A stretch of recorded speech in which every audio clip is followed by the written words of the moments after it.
Doctor, ಇನ್ನು disc ಸಮಸ್ಯೆ ಇದೆ ಅಂತ ಹೇಳಿ ಬೇರೆ ಕಡೆ ಅವರು ಟ್ರೀಟ್ಮೆಂಟ್ ಅನ್ನ ತಗೊಳ್ತಾ ಇರ್ತಾರೆ. ಸಡನ್ ಆಗಿ ಹೋಮಿಯೋ ಕೇರ್ಗೆ ಸ್ವಿಚ್ ಆನ್ ಆಗಬಹುದಾ ಅಥವಾ ಏನಾದರೂ ಸಮಸ್ಯೆ ಉಂಟಾಗುತ್ತಾ? ಅದೇ ಅವರು ಯಾವ ಥರದ ಒಂದು ಲೈನ್ ಆಫ್ ಟ್ರೀಟ್ಮೆಂಟ್ ತಗೋತಿದ್ದಾರೆ ಅನ್ನೋದು ತುಂಬ ಇಂಪಾರ್ಟೆಂಟ್ ಆಗುತ್ತೆ. ಸೊ ಏನಾಗುತ್ತೆ, ಸೊ ಪೇಯ್ನ್ ಕಂಟ್ರೋಲ್ ಆಗೋದಕ್ಕೆ ಅಷ್ಟೇ ಮೆಡಿಕೇಶನ್ಸ್ ತಗೋತಿದ್ದಾರೆ ಅಥವಾ ಎಕ್ಸ್ಟರ್ನಲ್ ಅಪ್ಲಿಕೇಶನ್ ಮೂಲಕ ತಕ್ಕ ಮಟ್ಟಿಗೆ ಕಡಿಮೆ ಆಗ್ತಾ ಇದೆ ಅಂದಾಗ ಸೊ ಏನಾಗುತ್ತೆ, ಟೆಂಪ್ರರಿಯಾಗಿ ಅವ್ರಿಗೆ ಸಮಸ್ಯೆ ಕಡಿಮೆ ಅನ್ನಿಸ್ಬೋದು. ಬಟ್ ಮುಂದಕ್ಕೆ ಏನಾಗುತ್ತೆ, ಅದು ಇನ್ನೂ ಆ ಒಂದು ಸ್ಟ್ರಕ್ಚರಲ್ ಡ್ಯಾಮೇಜ್ ಅನ್ನೋದು ಇನ್ನೂ ಪ್ರೋಗ್ರೆಸ್ ಆಗ್ತಾ ಹೋಗಿ ಏನಾಗುತ್ತೆ, ಮುಂದಕ್ಕೆ ಇನ್ನೂ ಸಿವಿಯರ್ ಆಗಿ ಒಂದು ಪೇಯ್ನ್ ಅಂದರೆ ತೀವ್ರ ಸ್ವರೂಪ ಪಡ್ಕೊಳ್ಳುವಂಥ ಒಂದು ಚಾನ್ಸಸ್ ಹೆಚ್ಚಿರುತ್ತೆ. ಸೊ ಆಗ ನಿಟ್ಟಿನಲ್ಲಿ ಹೇಳಿದಾಗ ಒಂದು ಪ್ರಾಪರ್ ಎವ್ಯಾಲ್ಯೂಯೇಷನ್ ಮಾಡೋದು ತುಂಬ ಇಂಪಾರ್ಟೆಂಟ್ ಆಗುತ್ತೆ. ಸೊ ಯಾವುದೇ ಒಂದು ಡಿಸೀಸ್ ಕಂಡೀಷನ್ ಆದರೂ ಕೂಡ ಅಷ್ಟೇ, ಸುಮಾರು 8 ವಾರದಿಂದ 12 ವಾರ ಅಥವಾ 2 ರಿಂದ 3 ತಿಂಗಳಾದರೂ ಅದು ಪರ್ಸಿಸ್ಟ್ ಆಗ್ತಾ ಇದೆ, ಮತ್ತೆ ಕಾಣಿಸ್ಕೊಳ್ತಾ ಇದೆ ಅಥವಾ ಇನ್ನೂ ತೀವ್ರ ಸ್ವರೂಪ ಪಡ್ಕೊಳ್ತಾ ಇದೆ. ಸೊ ಅಂತ ಅಂದಾಗ ಸೊ ಅದಕ್ಕೆ ಒಂದು ಪ್ರಾಪರಾಗಿ ಅದಕ್ಕೆ ಆದಷ್ಟು ಇಂಪಾರ್ಟೆನ್ಸ್ ಕೊಟ್ಟು ಅದಕ್ಕೆ ಸಂಬಂಧಪಟ್ಟಂಥ ಟೆಸ್ಟ್ ಮಾಡಿಸುವಂಥದ್ದು, ಡಯಾಗ್ನೋಸಿಸ್ ಮಾಡಿದಾಗ ಏನಾಗುತ್ತೆ, ಯಾವ ಸಮಸ್ಯೆ ಆಗಿದೆ, ಅಲ್ಲಿ ಇಂಟರ್ನಲ್ ಸ್ಟ್ರಕ್ಚರ್ಸ್ ಏನಾದರೂ ಅಫೆಕ್ಟ್ ಆಗಿದೆಯಾ ಅಥವಾ ಸೂಪರ್ಫಿಷಿಯಲ್ ಕಾಸಿಂದನೂ ಬ್ಯಾಕ್ ಪೇನ್ ಬರುವಂಥದ್ದು ಇರುತ್ತೆ. ಅದನ್ನೇ ನಾನು ಹೇಳಿದಾಗೆ ಮಸಲ್ ಪುಲ್ ಆಗಿ ಮಸಲ್ ಸ್ಪ್ರೈನ್ ಆಗೋದ್ರಿಂದ ಬರುವಂಥದ್ದು.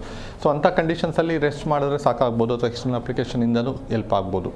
ಬಟ್ ಈ ಥರ ಆನ್ ಆ್ಯಂಡ್ ಆಫ್ ಬರ್ತಾ ಇದೆ ಅಂತಂದಾಗ ಡೆಫಿನೆಟ್ಲಿ ಡಿಸ್ಕ್ ರಿಲೇಟೆಡ್ ಪ್ರಾಬ್ಲಮ್ಸ್ ಅನ್ನೋದು ಮೇನ್ ಕಾಸ್ ಆಗ್ತಕ್ಕಂಥದ್ದು ಇರುತ್ತೆ. ಸೊ ಹಾಗಾಗಿ ಅದರಲ್ಲೂ ಫೀಮೇಲ್ಸಲ್ಲಿ ಕೂಡ ಈ ಥರ ಒಂದು ಬ್ಯಾಕ್ ಪೇನ್ ಅನ್ನೋದು ಕಾಮನ್ ಆಗಿ ನಾವು ನೋಡ್ತಕ್ಕಂಥದ್ದು ಇರುತ್ತೆ. ಎಲ್ಲೊಂದು ಕಡೆ ಹಾರ್ಮೋನಲ್ ಇಂಬ್ಯಾಲೆನ್ಸ್ ಅನ್ನೋದು ಒಂದು ಮೇನ್ ಕಾಸ್ ಆಗ್ತಕ್ಕಂಥದ್ದು ಇರುತ್ತೆ. ಸೊ 40 ಇಯರ್ಸ್ ನಂತರದಲ್ಲಿ ಒಂದು ಮೆನೋಪಾಸ್ ನಿಯರ್ ಆಗುವಾಗ ಒಂದು ಹಾರ್ಮೋನಲ್ ವೇರಿಯೇಷನ್ಸಿಂದ ಸೊ ಏನಾಗುತ್ತೆ, ಬೋನ್ ಬೇಗ ವೀಕ್ ಆಗ್ತಕ್ಕಂಥದ್ದು ಇರುತ್ತೆ. ಸೊ ಆಸ್ಟಿಯೋಪೊರೋಸಿಸ್ ಅಂತ ಹೇಳ್ತೀವಿ. ಸೊ ಆ ಥರದೊಂದು ಫ್ಯಾಕ್ಟರ್ಸ್ ಇರ್ಬೋದು ಅಥವಾ ಡಿಸ್ಕ್ ಸವಿಯುವಂಥ ಒಂದು ಚಾನ್ಸಸ್ ಕೂಡ ಹೆಚ್ಚಿರುತ್ತೆ.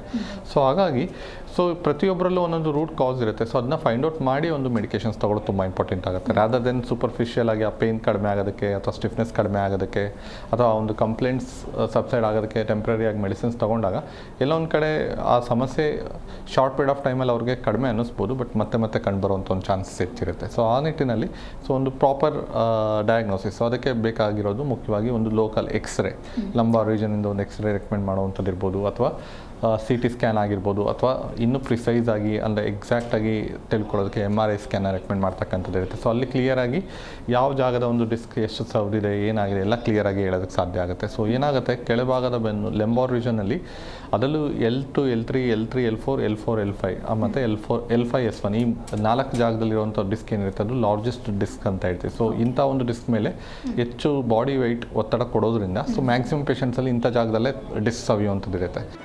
ಜಿ ಕನ್ನಡ ನ್ಯೂಸ್ ಈಗ ನಿಮ್ಮ ಮನೆಯಲ್ಲೇ ನೋಡಿ, ಎಲ್ಲ ಕೇಬಲ್ಗಳಲ್ಲಿ ಈಗ ಲಭ್ಯ.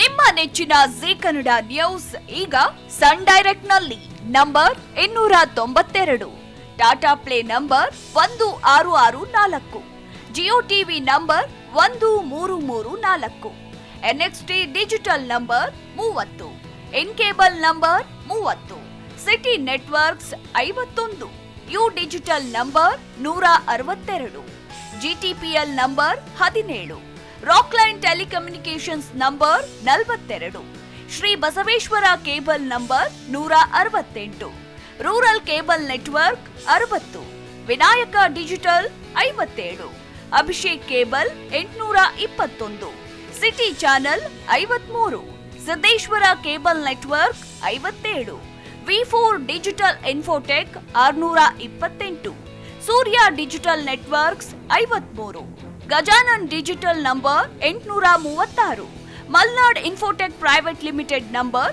56, Metrocast number 830, Victory digital number 167ರಲ್ಲಿ ನೋಡಿ ಆನಂದಿಸಿ.